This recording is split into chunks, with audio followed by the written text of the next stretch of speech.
Welcome to 10-Minute Type Advice by Personality Hacker. I'm Joel Mark Witt. And I'm Antonia Dodge. This show features questions from the Personality Hacker community that we answer in about 10 minutes. We've been using personality types in our coaching for years, and we'd love to answer your questions about personal growth through the lens of type. You can find out more about us at personalityhacker.com. Okay, now let's hear today's question. Dear Personality Hacker, as an INFJ male, I have many different expectations on a relationship. I find it hard to focus on what's important, and previously I always seemed to find something that wouldn't work in a potential relationship. What's your view on what's essential for NF types and INFJ in particular? Also, I have a history of going for girls for the wrong reasons. Several times I've gone for fun, outgoing girls since I didn't have that quality before. Now I don't go for qualities I don't have, but instead I'm ready to reject promising S-types because I'm afraid I will have to resign my NI. Why is it that I'm so focused on what she's not instead of how I can incorporate my NI in a future together? Thank you. Thank you, Christian, for the question. Just to summarize that, there's a few parts to this, and I'll talk about what I took from it. Antonia might want to add in some more. What I heard you ask is, Joel and Antonia, I have been traditionally dating sensor feeler women, and I've had a lot of fun, but I kind of feel like I don't want to go after just somebody for the fun. I also want to find a relationship I can connect with somebody. And so there's this qualified sensor feeler women that are coming to my life, and I keep dismissing them because I don't know what to do about this NI thing. As an INFJ, my introverted intuition, my perspectives process, this intuitive part of me, I want it to feel nourished. I want to share it in a relationship. I want to be connected to the person I'm with and have intuitive conversations. I'm not sure how to think about this. Am I doing the wrong thing by rejecting sensor feeler women?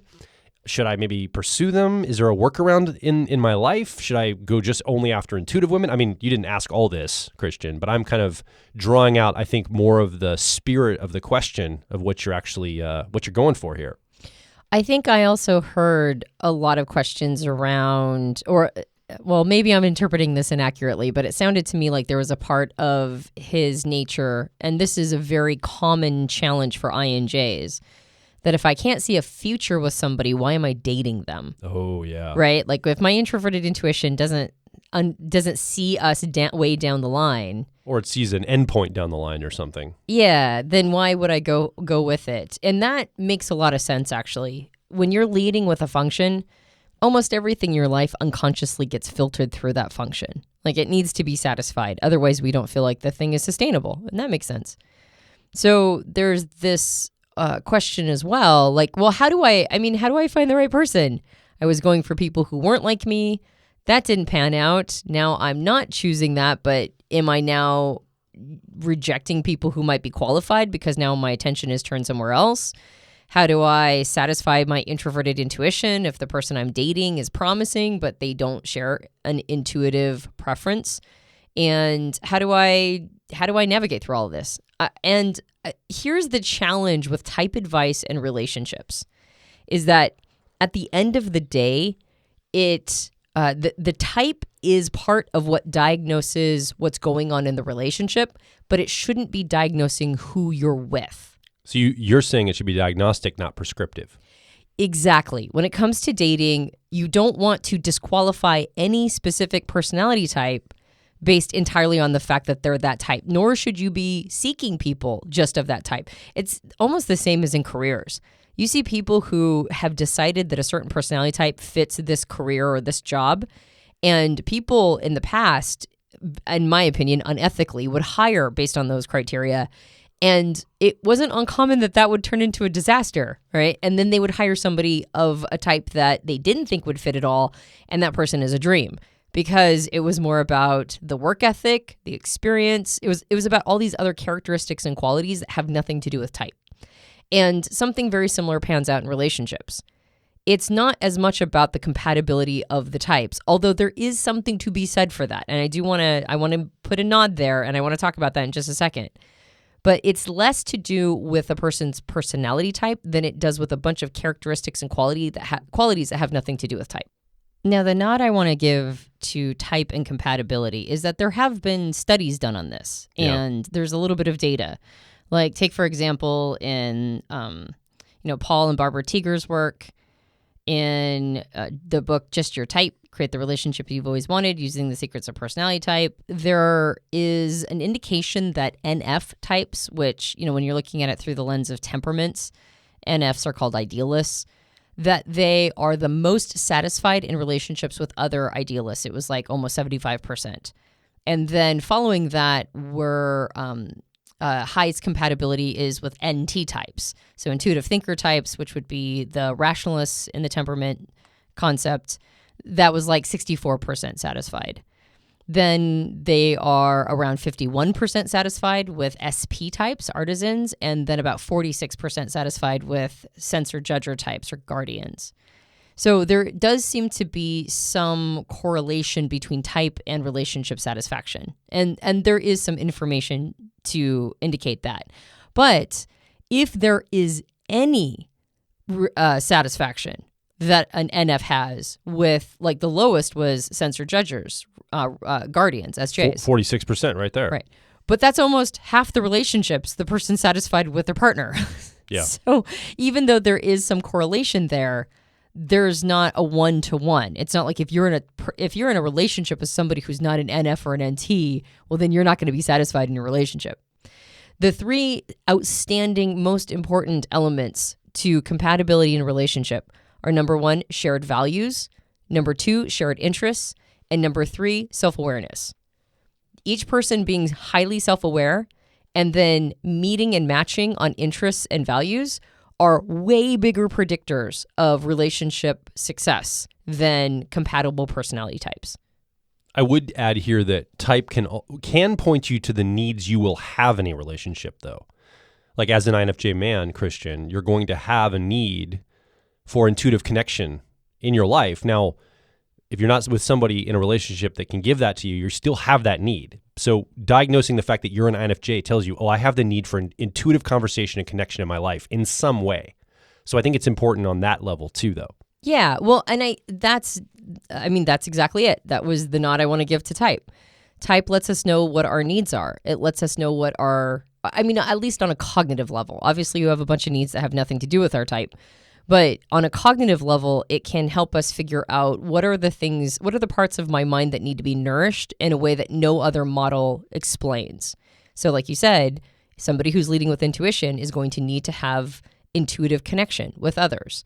Now, if you end up in a relationship with somebody who can't meet that need for you, they need to understand that need isn't going away and that you'll have to have it met in some way. That doesn't mean you have to have an open relationship. You don't have to have your sexual partner, the same person who's meeting that intuitive need. But that need has to be met. And so some people have very intuitive jobs and careers. So they don't need it as much when they go home because they've spent their entire day enmeshed in it.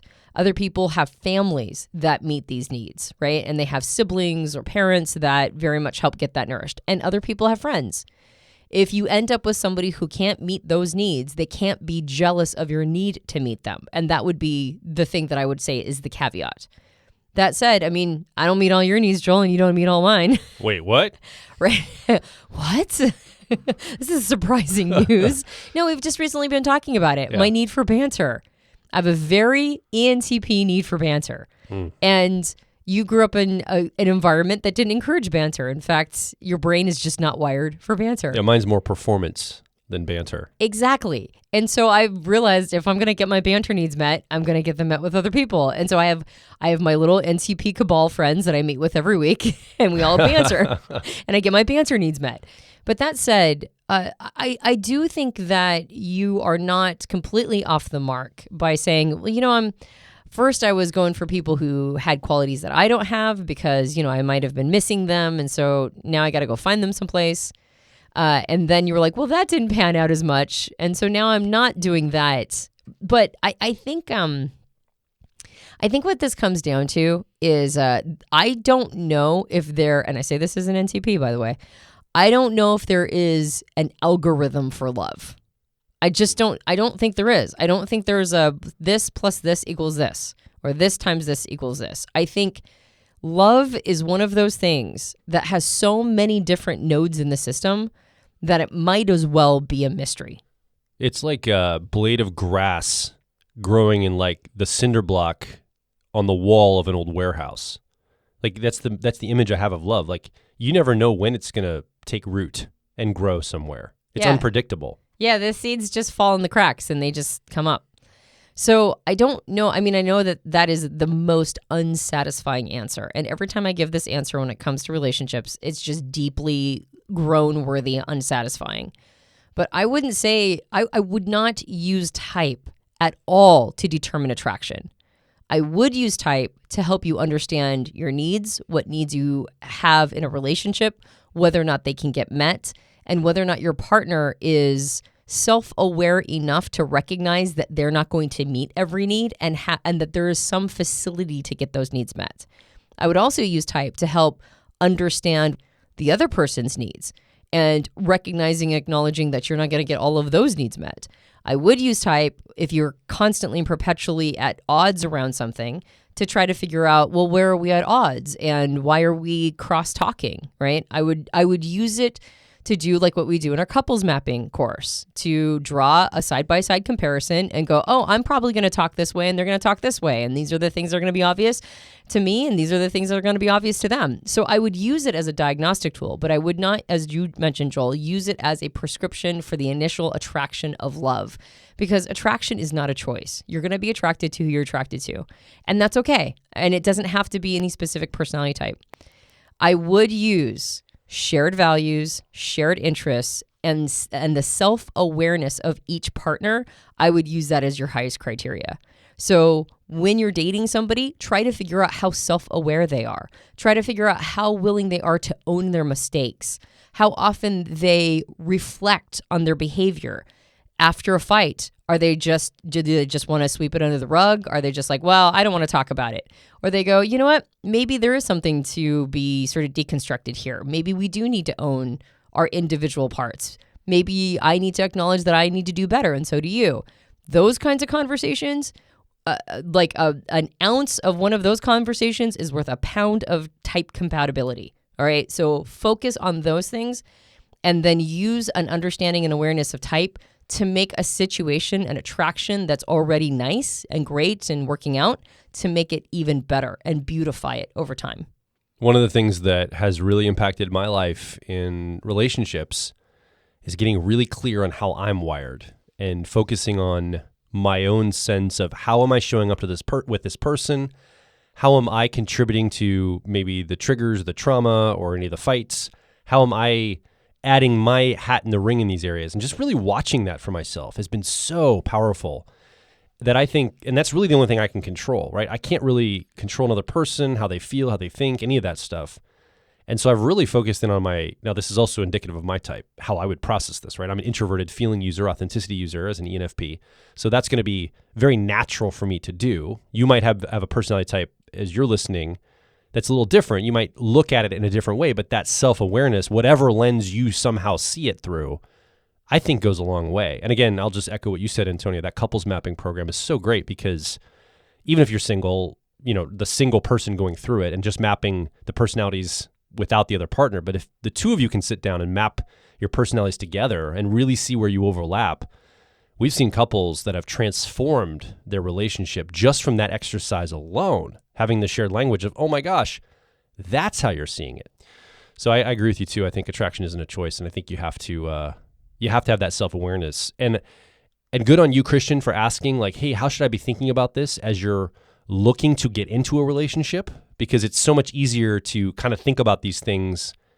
I mean, we talk with couples all the time. We counsel and coach with couples who they're already in it, right? So now we got to fix. There's cleanup work to do. You're ahead of the game. You're thinking about the kind of relationship you want, which I think is also really powerful. Thanks so much for the question, Christian. You can ask your own question about personality types or personal growth. Visit personalityhacker.com/questions. We also have programs designed to help you with your personal growth through the lens of personality types. Again, visit personalityhacker.com and find the program that's made just for you. My name is Joel Mark Witt. And I'm Antonia Dodge. Thank you for listening to 10-Minute Type Advice by Personality Hacker.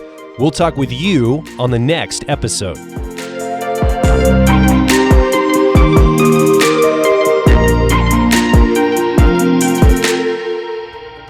If you're focused on personal growth, I think you'll resonate with our core content over at personalityhacker.com. We want to see you understand how your mind is wired so you can generate motivation, improve social skills, find career opportunities, and master excellent decision making. But a quick warning, we are advice and action focused in all of our articles, podcasts, and videos.